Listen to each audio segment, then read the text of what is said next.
జగన్మోహన్ రెడ్డి గారు ఈరోజు పొద్దున న్యూస్ లో చూస్తే వాళ్ళు చెప్తున్న మాట, బొత్స సత్యనారాయణ అనే ఆయనను పక్కన నిలబెట్టుకొని నాకు తండ్రి లాంటి వాడు, ఓట్లేయండి అని అడుగుతున్నారు.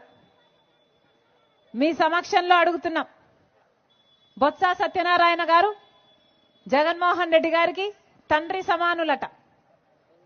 తండ్రి సమానులట. ఏ బొత్స సత్యనారాయణ?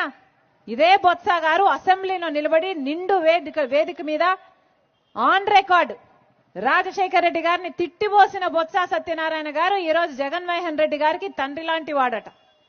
ఇదే బొత్స గారు రాజశేఖర రెడ్డి గారిని తాగుబోతు అని తిట్టారు. ఇదే బొత్స గారు జగన్మోహన్ రెడ్డి గారికి ఉరిశిక్ష వేయాలి అన్నాడు. జగన్మోహన్ రెడ్డి గారు బినామీలు అన్నారు. ఎన్ని మాటలు అన్నాడు. ఆఖరికి విజయమ్మను కూడా, విజయలక్ష్మి గారిని కూడా, రాజశేఖర రెడ్డి గారి భార్యను కూడా అవమానించిన వాడు బొత్స సత్యనారాయణ గారు. ఈరోజు అలాంటి బొత్స